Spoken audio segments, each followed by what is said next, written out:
It's time for Lefties Losing It, and sadly the celebrities continue to beclown themselves by sharing their dim-witted musings on world events, domestic politics, really whatever they see trending on TikTok that morning.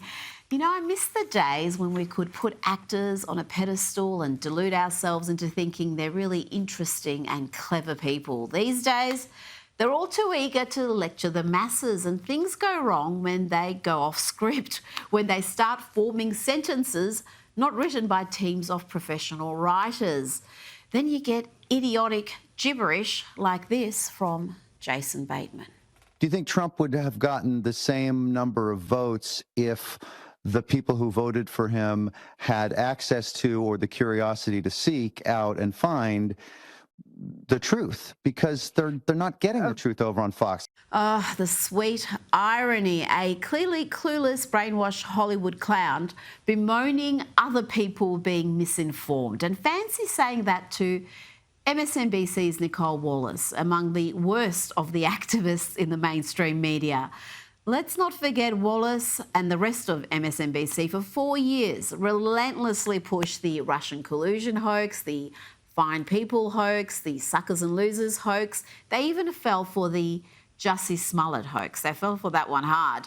You'll find no dumber or more ill-informed viewer than those exposed to MSNBC, and obviously Jason Bateman fits that bill, because here he goes on a silly rant. Sounds like he wants to bring back Hillary Clinton's deplorable moment and attack more than half of America. At what point, if ever, do you think the story would change from reporting on the outrageousness of Trump and his actions, his decisions, his words, and instead move to the people that have voted for him twice? And I know that goes back to the whole story of deplorables, and like as soon as that happened, everyone just backed off and don't ever talk bad about, you know, America and the 80 million. So, but he's never changed. Like, he's always been the same. He didn't do a 180 and dupe everybody when he got to the White House. It's the people that have put him there and then put him there again that really deserve a great deal of responsibility and a talking to. I'm sorry, and I say that with love. They are our neighbors, as I said before, and I know that they are, you know, deservedly aggrieved and whatnot. But there's another way to do it. There's somebody else in the Republican Party that can look after your issues. If it makes you sick to vote for a Democrat, why won't you dumb rubes just vote for the Democrats or for a rhino? You know, one of those Republican in name only losers who governs like a Democrat. Did he really say all that and then add with love as he condemned half the country? What a hateful simpleton he is. You will find no better argument against actors being allowed to speak in public without a script than Jason Bateman. With a good script, he is delightful. He's got his boyish good looks, but then you hear that and wow. You know what? I can understand why the great Alfred Hitchcock insisted on treating actors like cattle. What did he say? I never said all actors are cattle. What I said was all actors should be treated like cattle. Yes. And I've got another example of actors making fools of themselves tonight, but let's just focus on MSNBC's Nicolle Wallace for a second, because she is scared, she is gutted, and she's full of anguish for, you guessed it, gangbangers being deported to El Salvador. I wish I could stop thinking about these guys being scared in El Salvador. And then I was somewhere. I was in Westchester. It's usually a baseball trip that has me. I don't know what I was doing, but we stopped to get something to eat, and I saw the paid ads that Homeland Security was doing in front of the deportees who were now prisoners at CCOT, and I was gutted. And I think I'm sometimes scared by how much anguish I feel over how they're treating human beings. I don't recall her expressing this anguish for Laken Riley or Rachel Morin or Jocelyn Nungari, no. And I don't think we've forgotten this moment yet, have we, Nicolle? One of the sickest takes of 2025, and that's really saying something. This is what Wallace said about cancer survivor DJ Daniel after Donald Trump appointed him an honorary US Secret Service agent. But I hope he never has to defend the United States Capitol against Donald Trump's supporters. And if he does, I hope he isn't one of the 6 who loses his life to suicide. And I hope he isn't one who has to testify against the people who carried out acts of seditious conspiracy and then live to see Donald Trump pardon those people. Oh, dear God, I still can't believe she did that. Even her fellow MSNBC anchors were looking on aghast. If you watch the full clip, even they're wondering what Nicolle Wallace is on about.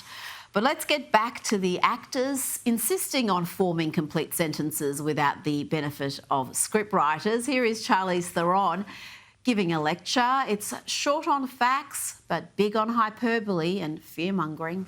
Immigration policy is destroying the lives of families, not criminals.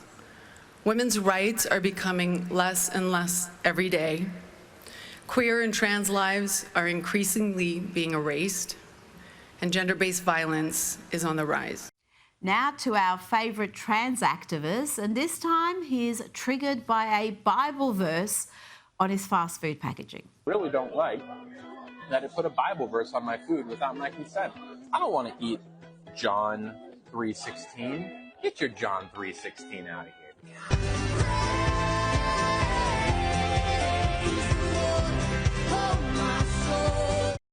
Here's an idea, don't eat there, but that's an activist, the content creator who calls himself Lily Tino, and he goes around exposing waiters who misgender him. He even did it at a Disney eatery. The bottom is from Thailand. Coconut bread from Thailand. Yes, sir. Cool. Ma'am. Yeah, ma'am. Sorry, my bad.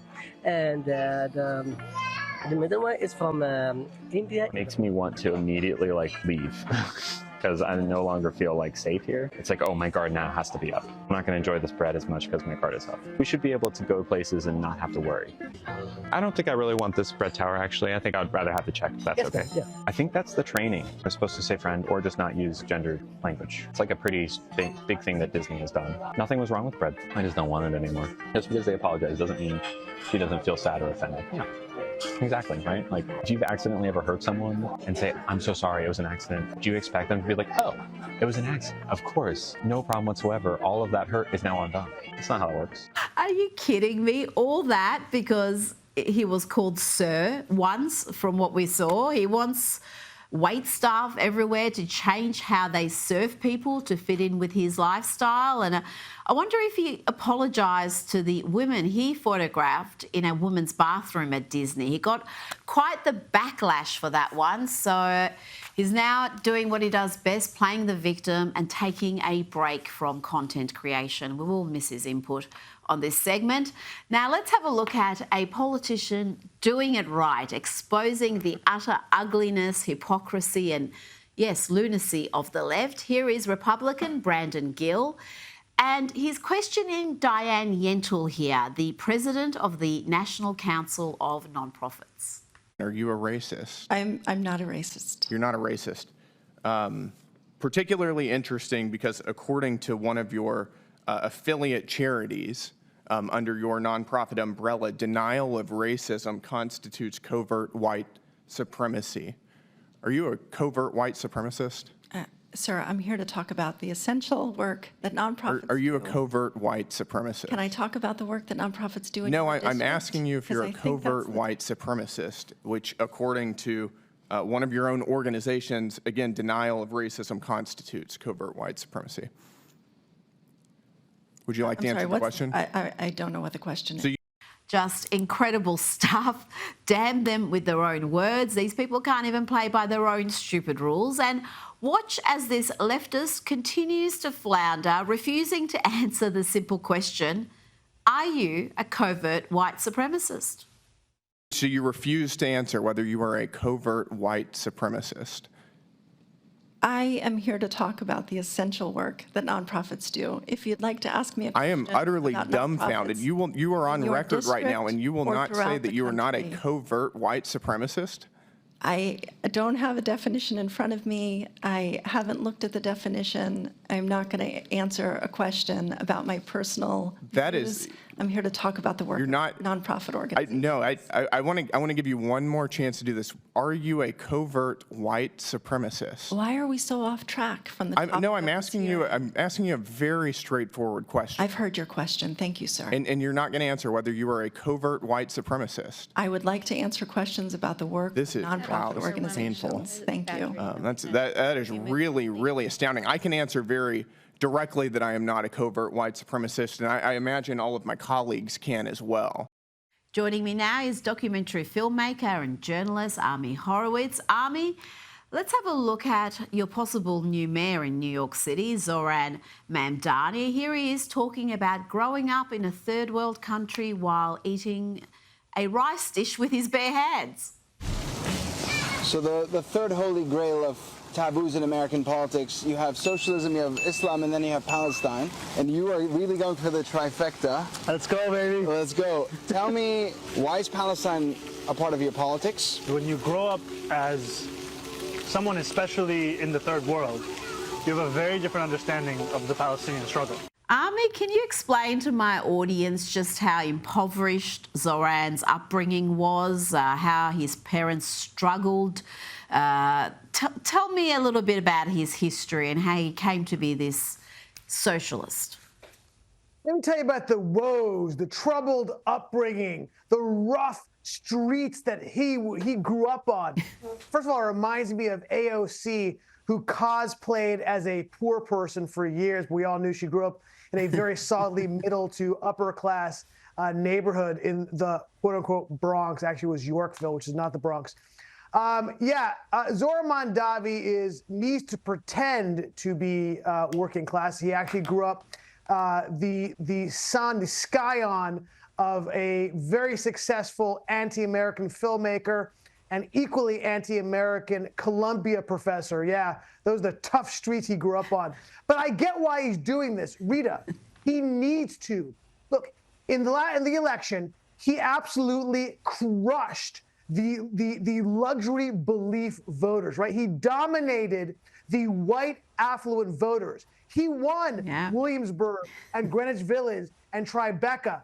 But you know what he didn't win? He didn't win the Bronx. He didn't win Washington Heights. He lost the black vote. He lost the Hispanic vote. This is why he's cosplaying as working class. He's trying to connect, but he can't because these people cannot afford, the working class cannot afford to live in his fantasy world of his own making. They know exactly what the costs are of defunding the police, more than the people in my Upper West Side neighborhood, right? The people in the Bronx understand, or the poor parts of Brooklyn get what it's like when you don't have police on the streets. They cannot afford to live in his cosplay socialist communist world, okay?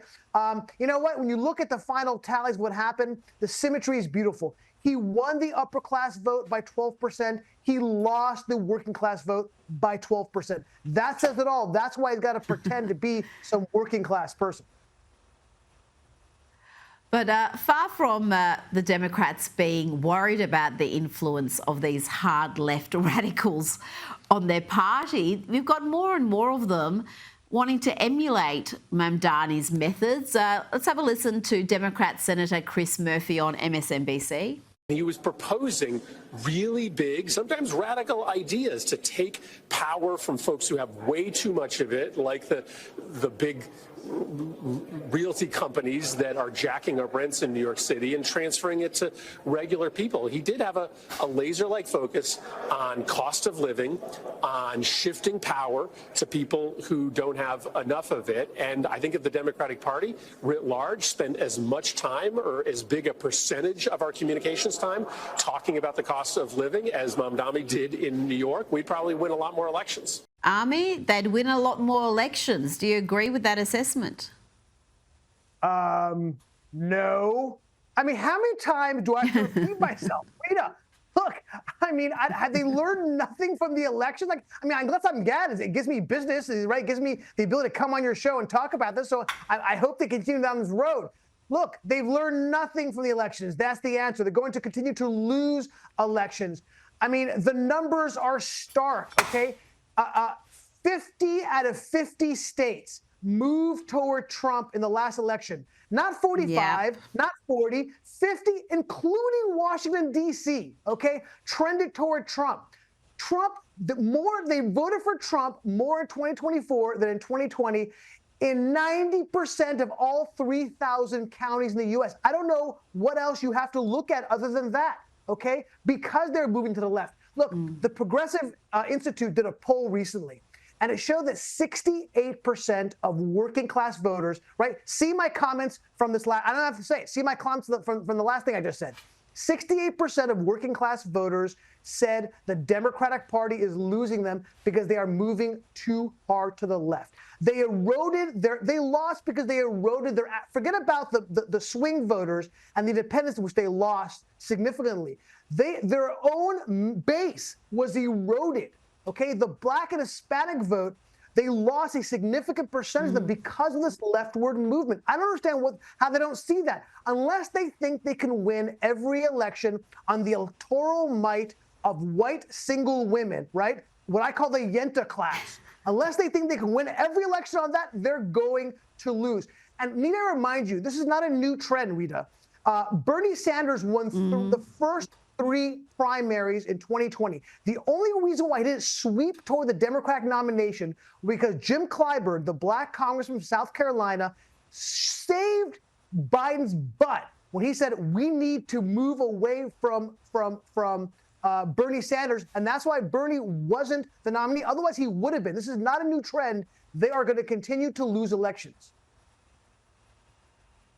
Now, former Presidents George W. Bush and Barack Obama have joined Bono from U2 to criticise Donald Trump's cuts to USAID. I get the feeling this intervention is just going to make these cuts more popular. Yeah, okay. First of all, President Bush, with all due respect, when you're on the stage and touting what Bono and Obama are saying, you're on the wrong side of the issue. I'm sorry, okay? Look, USAID was cut significantly by President Trump for this particular reason. When DOJ did a accounting of what the money they were spending on. Let me read you a list. I don't want to miss anything on what USAID spent money on, okay?